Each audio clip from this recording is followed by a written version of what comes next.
You shouldn't get into real estate if you want to create real wealth, if you're not going to be patient. The mechanism of compounding, of owning real estate over a long period of time, allows for that. The most important thing is the price per pound. Everybody needs a place to live. And the initial execute, if you're starting out, you got to execute, which means you do whatever it takes. So I'm going to try, right? If you never try, it's not going to happen.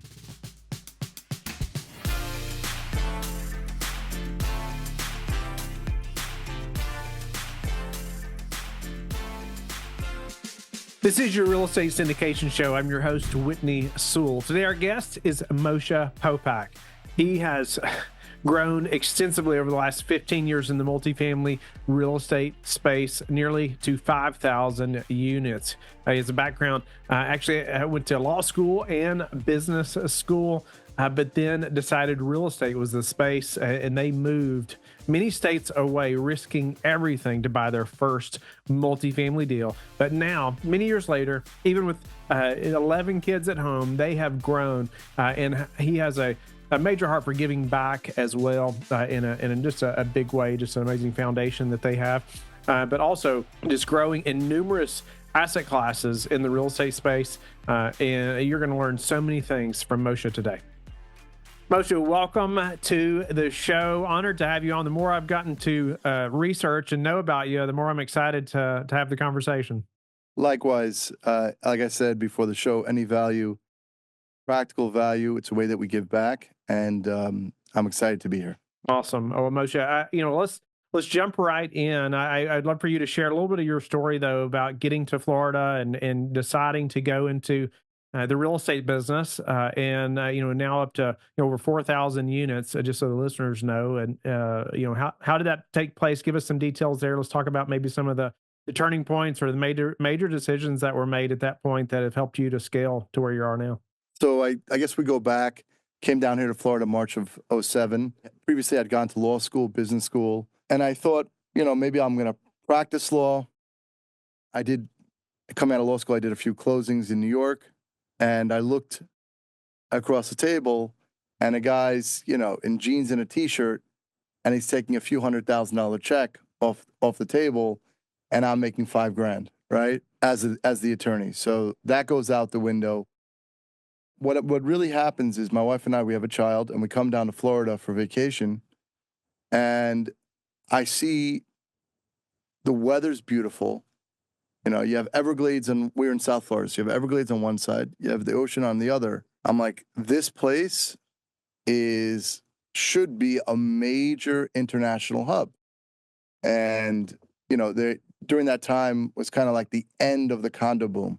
I have a job as an owner's rep on development, and 8 months that we have a commitment by Credit Suisse to do the development.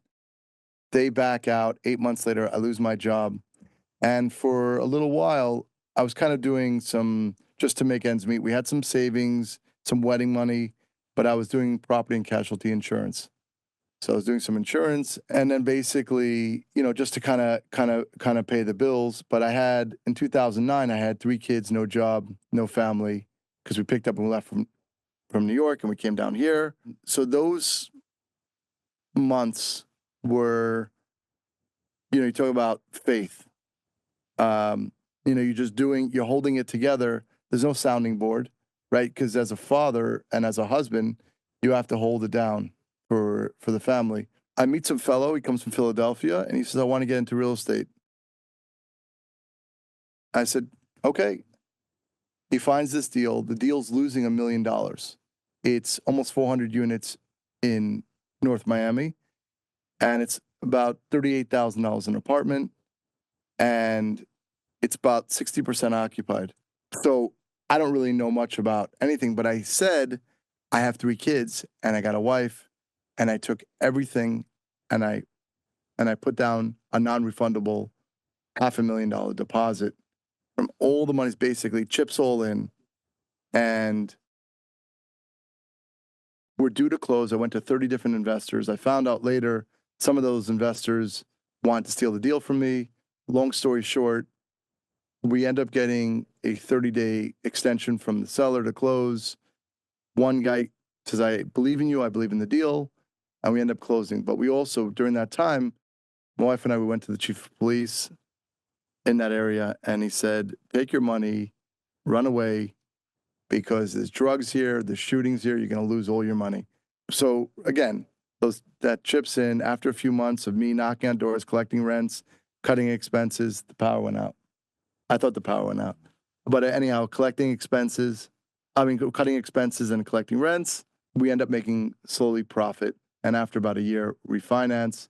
And then the rest is history. We end up buying one deal, 2010, 11, 12. And then we start buying office buildings that are distressed and then assisted living as well. Wow. What a story. To speak to, what was what kept you and your wife unified during this like time of like the unknown, right? In that process, we have a similar story with my wife and I, but what was it? She was on board, obviously 3 kids now, and you're okay. We're moving many states away, putting it all in on this property. No doubt a stressful time. Honestly, and when I look back at it, I guess I was stubborn inside, but for some reason, even the first time my wife and I, when we met, we both knew that we were going to marry each other. It was one of those things. But what was interesting is that we ended up dating other people. I was in law school. I wasn't in the place of getting married. I ended up breaking up with who I was dating, and same thing with her, right around the same time. And then we reconnect, and we end up getting married in New York. But she called me. She was able to see me, if you want to call it that, called me a diamond in the rough. We have, in these 20 years, gone through tremendous things, but she had a knowledge, and I think that knowledge came from her parents. First of all, who she is. She's a contrarian, strong, fighting woman. But when I look at both my in-laws immigrated to the United States in 1979, and they lived in a one-bedroom apartment with no furniture for 10 years while my father-in-law drove a taxi in New York. So she's an only child, so you have to survive. I think she saw that from her mom and her dad, that you do whatever it takes, that resilience, and she stood by me, right? I don't think that most women would have, honestly, thinking about it. Yeah, I can relate to that.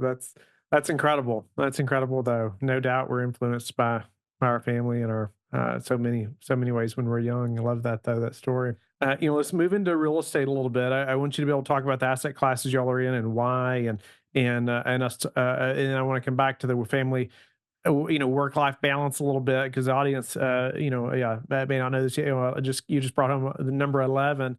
Congratulations. But yeah, I know you started with multifamily. You started to grow there. Speak to how multifamily has performed for you, and even why maybe you've moved into some other asset classes. At the moment. When I first got into multifamily, what it was is during that time, you had a lot of funds and other real estate investors, especially down in South Florida.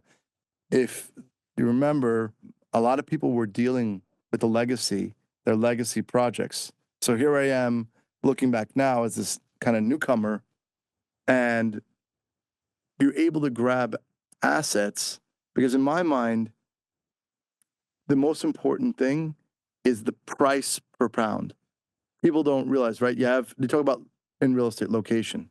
So in my mind, even though the buildings didn't look great, but I'm looking at this, there's the I-95. So a lot of the properties that I'm looking at are just right off the highway.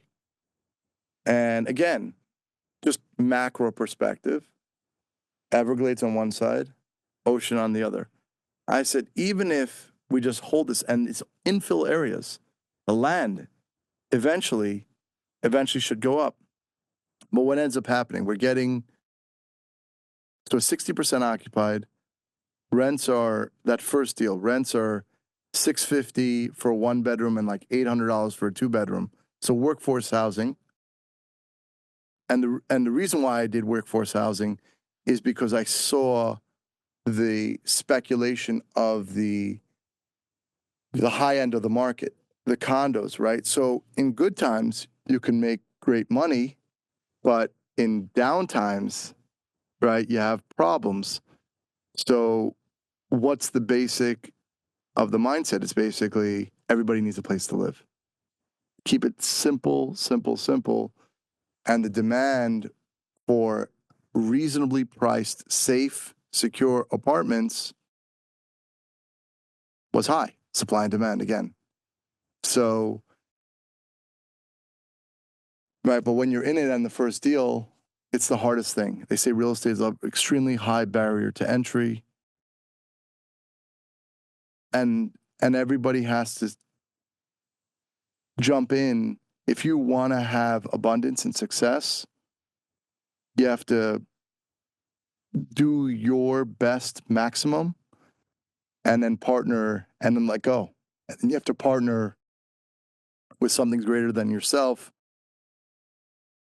to do that. And now, right? So now years later, rents are $2,000 bedroom and $2,400 two bedroom. That's really the start. Everybody needs a place to live. I wasn't going to get into building stuff from scratch. You know, when you get more sophisticated and more, you know, years later, you can do things like that.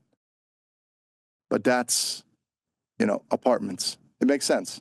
Yeah, and since then you've moved into some other asset classes as well, right? Or maybe some offices and senior living. I always look. I have relationships with, and everyone should develop those relationships with banks, special asset divisions that deal with foreclosures, distressed. There's many places of that, especially now. It's ticking up. I was with some special asset managers. 12% of all commercial real estate is in special servicing now. What did I see? I saw that the price per pound, there was a big need for office space in 2015, and there still is down here in South Florida. People don't realize the managers were not investing into the properties. So we were able to take it for, again, that low price per pound. And then one deal after the next, and today we have about 2 million square feet of office. And then the strategy and thesis with assisted living is 10%, which is over 5 million seniors live in Florida. And we talked about before the show is 70% of wealth, of ability to pay, if you want to call it that, is in the seniors, and they just want to be taken care of. People don't want to deal with seniors, but in that space, it's a good business model if you take care of them and do the right thing. So each one had a strategy, and we have divisions for each. YMP Real Estate is our real estate management company, and each one has a division that manages the properties. When I look back, I think it's wild how far we've come. We have about $1.5 billion of assets under management around that. I guess as far as speak to maybe how the economy has affected you over the last couple of years, and maybe the current outlook, as well. I know that's what a lot of the listeners are hoping you're going to talk about, right? Just with your experience over many years now and how you came into that, but then even your outlook moving forward now. I think the most important thing is planning. I always use this example. So most people is like, what's hot now? Like a lot of people are investing in Bitcoin, jumping in, like everybody's doing that. But I consider myself a turtle versus, right, the rabbit. Slow and steady. Real estate, you shouldn't get into real estate if you want to create real wealth, if you're not going to be patient. The mechanism of compounding, of owning real estate over a long period of time, allows for that. So where are we now, right? There's a general national perspective of, let's just call it office space, right? Everybody, COVID, everybody's been remote. I'm speaking a lot, reading a lot. 1,000 people net migration to Florida, and our business climate is great. And we're the number one, South Florida is the number one back to office. I bought about 700,000 square feet of office over the past 8 months. I'm a naturally contrarian. It's the same energy that when I started, fear and greed, right? You want to always buy, Warren Buffett says, right? You always want to buy when there's fear, right? Not that you wish anything bad on anybody, but if you're in business, so you want to go where other people are not willing to go to make, they call it alpha returns, right? Above the market. Because it was funny, I just saw a stat of all alternatives, real estate, private equity, hedge funds, globally, only 10% beat the market. 90% of those managers that get all those fees and all those things don't beat the market. So don't expect that you will. Might as well do a no fee index fund type of thing for long term, right? That's the thing. But if you're going to manage and you want to grow and you have passion for real estate, right? And you have resilience and you have a gut instinct, because here's where broken, right? If you can find broken real estate starting out, I tell people, if you're starting off in real estate, you get a fourplex, FHA loans, right? 97% financing, right? You live in one apartment and you buy one that's in a good location but run down. Start. If you don't have, you cobble together the down Right. payment. I'm sure you talked about that on your show, but everyone wants to know, how do you start? You just got to start, because 10 years go by and you didn't start. So I am looking for corners. I'm having lots and lots of conversations, again, with banks and debt funds and hedge funds, and I'm getting a lot of calls from people that don't want it to be public, that they're having issues for recapitalization. They need cash. While interest rates are high, the values of the real estate are low. So you want to, and if the premise of the whole thing is the price you pay for that asset, for that piece of real estate. So now your price will be low. And all you do is hold it a couple of years. When interest rates inevitably come down, because we have $36 trillion of federal debt, they can't be paying 4% plus, the federal government, on that money forever. So it's going to go down. And when it goes down, you refinance, take out your original capital, and you move it on to the next deal. But the buying opportunity is for the next 24 months. Love that. So ultimately your outlook right now, it's time to buy. Buyer, surround yourself with top talent that know how to find stuff and know how to execute. Most people don't know how to execute also. And the initial execute, if you're starting out, you got to execute, which means you do whatever it takes. That's to be you. You're going to Home Depot, you got any people, you're doing the painting, you're fixing the toilet. You're the lawyer, the plumber, electrician, you're everything. But that means that you're doing it. And I also believe, but you could start off with a fourplex, but you can also go larger by, if you have friends and family that are going to give you a shot on that deposit, on that down payment, right? But I always say, if a deal is good enough, the money will come. Speaking of money coming, how did you speak to how you raised money early on like that? And then, maybe a fast forward a few years and then to now. Right? Success breeds money. So initially, right, went to many, many investors. Nobody wanted to invest. But it's interesting. You really have to go down to a real place of humility, and you have to put yourself and your word first. Like, I'm going to really, really do whatever it takes to make this happen. And you really have to do that. It might be, it was funny, I was reading Steve Schwartzman's book, King of Capital, and he had this idea. He said, you know what? He had no track record. He said, I'm going to raise $1 billion. And everyone thought he was nuts, but he went all over the place to try to raise that capital. And he got it, and he did it. And so if you don't care about no, then that's fine. I remember one of my larger deals that I wanted in Miami, everyone warned me, don't call the guy. The guy's crazy. I called him the first time. Literally, he cursed me out. And I called him every day for a year. And every day I was nicer. It's not your issue. It's they're dealing with something. What'd you do? You didn't do anything. And then eventually he said, you know what? I'll sell you this deal. I'll do that for you. So it's the same thing with raising capital. You have to believe in yourself. No one else is going to do it for you. You have to believe in yourself, and you have to be okay. And the way to do that is you have to look at the worst case scenario. The worst case scenario, if you truly are honest with yourself that you did everything in your power to make that a success, you can stand by that, because the money person has been in business, and it's impossible. Anybody that's going to put money hasn't had an up and a down. They've had everything. They've experienced that. And obviously, always look for people that are kind. There's good money and there's bad money. Sometimes it's bad money.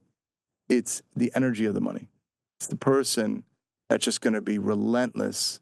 And you could find people that have done very well, that are not good, nice, and sweet, right? That you want to, it's a pleasure. It's a friend. It's nice. And you're comparing notes. That's very important. What's your, as you've grown and raising money, what's been your best source for finding new investors or making those connections? The greatest thank you is when you make investors money and then they come back to you.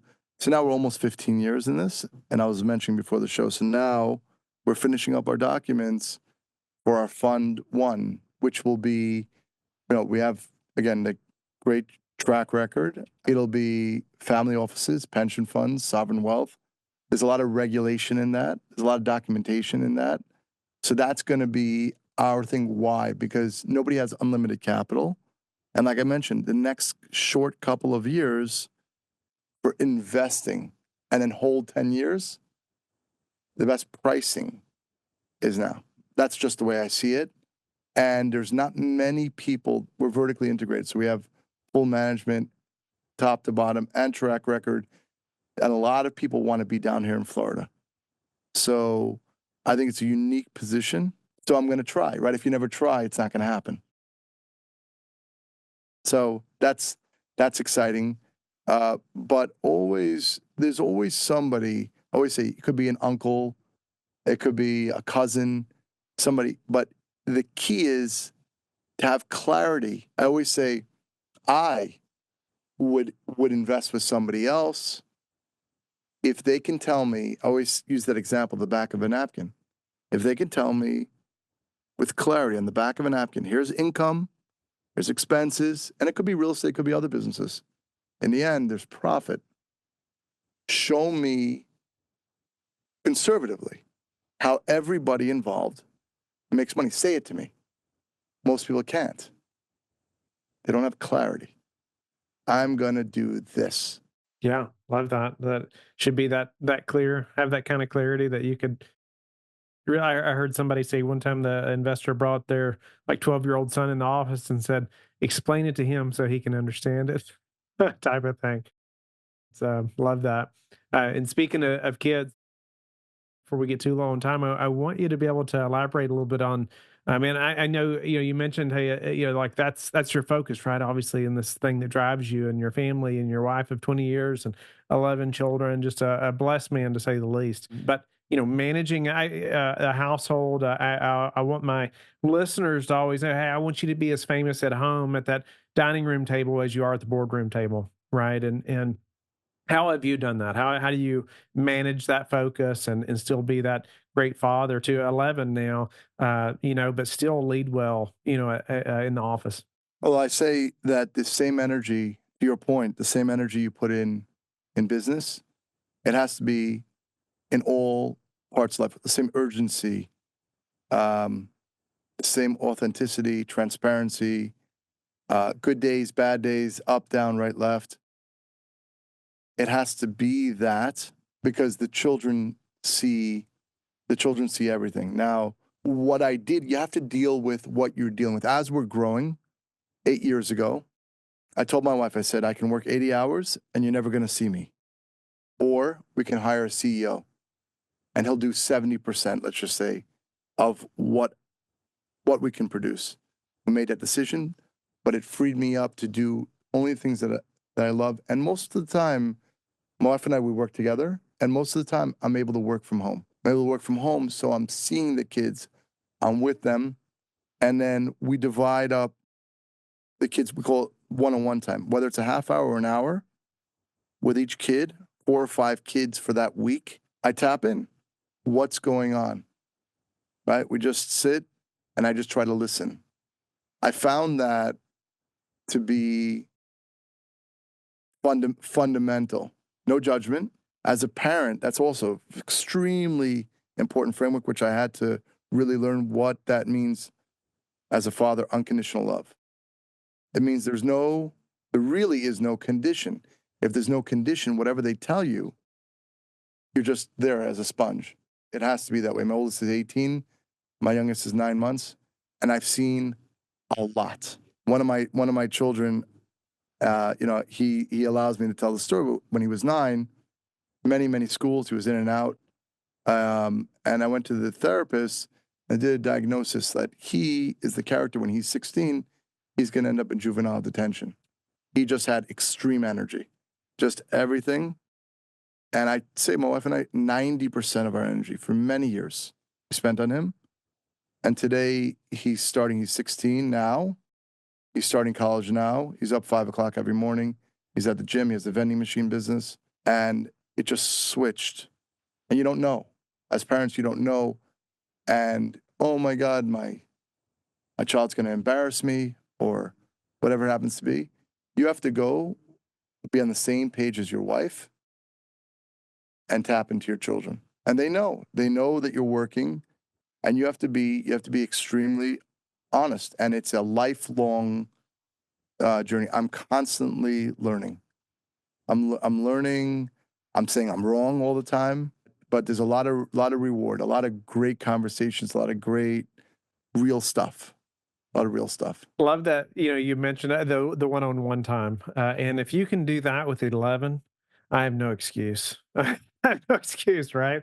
But it's that organization and diligence, right? And being just as diligent with them as you are, say, with having one-on-one meetings with employees, right? For performance evaluations or whatever it may be. That's been a analogy I've used numerous times. Like, we're so strict on, hey, having even monthly alignment meetings or whatever you want to call them with employees, but we don't meet with our children on one-on-one monthly, often. But you said earlier too, children will never do what you say. They do what they see, or they, right? They do what you do. So that man, being quick to apologize or quick to show humility, all those things, that is so important. And I just love that stance, and that you've made a way to be able to work from home, as well, and be that support figure. Anything else you do, say, that's like a routine like that? You mentioned one-on-one with the kids. Anything else that's like, man, this has helped me so much in the home to be successful at work, but also to really lead well at home. I always had an affinity for the samurai because it just you become not reactive. You're able to observe things. And so for 13 years, been training Brazilian Jiu-Jitsu, but then we built out a studio in our house, and our top 8 children all train.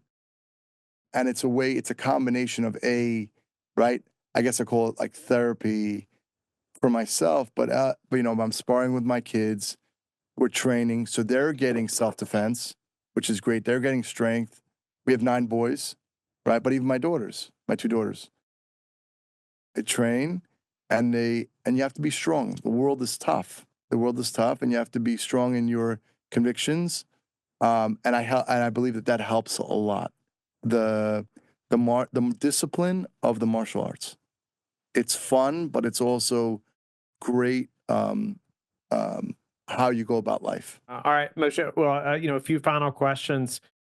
What's your best advice right now for passive investors? I posted this, and it's way out there. It's not real estate related, but I think it's a low capital investment because I have my 2 older boys, my 18 and 16-year-old.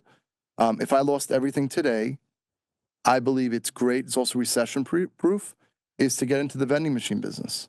I think that, you buy vending machines, everybody wants a snack and a drink, and I say it, and that's passive income.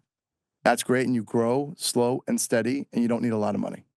So and then from there you can buy real estate if you as you're growing. But I'm a big believer in that. Interesting. I'll have to talk to my 11-year-old about that. He'll be so excited. Yeah, it's fun. It's fun, and it's not too complicated. It's simple. It's simple, and it makes money, passive income. What about, I hear a question often, is now the time to invest? I know you already answered this a little bit earlier, but I thought you could elaborate here and just why. I always look at every investment. Every time is a good time to invest.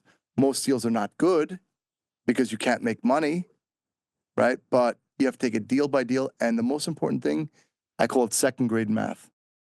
Second grade math, most people run away from the math. Money comes in, money goes out, there's profit. How much did I invest? My return on my investment. That's really that back of the napkin. So look, ask, speak to people, get educated, listen to podcasts, read books. Most people are not doing that, right? You don't have to watch so much, TV and Netflix and all that, right? Just work on yourself. What's the biggest challenge you're facing in your business right now? Changing over the next 2 years from existing assets, interest rates, and the higher interest rates that we're going to have to be paying, and getting used to that. I've already, emotionally dealt with that, but, going from a 3% to 6% or, but we've prepared for that. Is it frustrating? Yes. But the number one thing in business, you have to get comfortable, not just resilience, but pivoting. It's extremely important to constantly pivot, and you're in it for the long term. Stay focused. What's the most important metrics that you track? Could be personally or professionally. Try to be present each day. And so I live by my calendar. And so I have the things that I need to do. It's not set in stone at exactly that time, but those things need to be accomplished each day. I have, the 10-year, 20 and 40-year goals, but you realize you can't go back in the past, and future nobody knows. So you got to spend all your energy focusing on that calendar every day. What you got to do each day on the personal side and on the business side, and show up to everything. You show up to everything in the right way. What about some habits that you're disciplined about? Anything else that we haven't talked about that you would say, this is something that I do daily that just helps me? For sure. Every morning meditation, visualization, meditation, breathing early in the morning.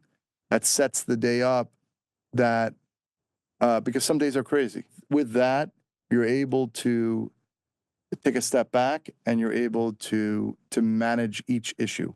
We're chief problem solvers, if you want to call it that. And how do you like to give back? 2 ways. One, we have our podcast, which is almost 200 episodes, which is called Common Denominator. If we can, and the reason why it's called Common Denominator is because I want to find and talk about with people just like yourself, with people from all walks, from athletes and business people, things that we have in common as humans. So nobody can do it for somebody else. Everyone has to do it themselves. But if we peel back the layers and we try to make it simple and clear of things that work for me, maybe someone will take these 2 items and not those 10, but to advance the potential of humans. So through the podcast. And the other one, which is my wife's passion, and I've adopted it, is Neighborhood Farms USA. In our workforce housing communities, we have gardens, edible gardens. The children in the community help farm these gardens instead of having non-edible, right? We have a lot of sun in Florida, and we grow fruits and vegetables, and we're teaching the kids how to eat healthy, which is, right, if you can eat healthy, it adds to the potential of what we can do as humans. No doubt about it. Wow. Moshe, honored to have you on the show. I'm very grateful. It's an incredible story of just seeing your success and growth, and also the unity of you and your wife amongst the growth and your children, and how you're managing those things. But the push to 5,000 units and in different asset classes. Congratulations again on number 11, and thank you again for being on the show. How can the listeners get in touch with you or learn more about you? So we have our website. It's moshepopack.com, and Common Denominator podcast on YouTube, Spotify, Apple, and we're on all social. M Popack, again, on Instagram, Facebook, on LinkedIn. But Whitney, this has been great. And hopefully this will continue to be a mechanism for people to grow and learn. Awesome. That's a wrap, Moshe. That's the end of the show.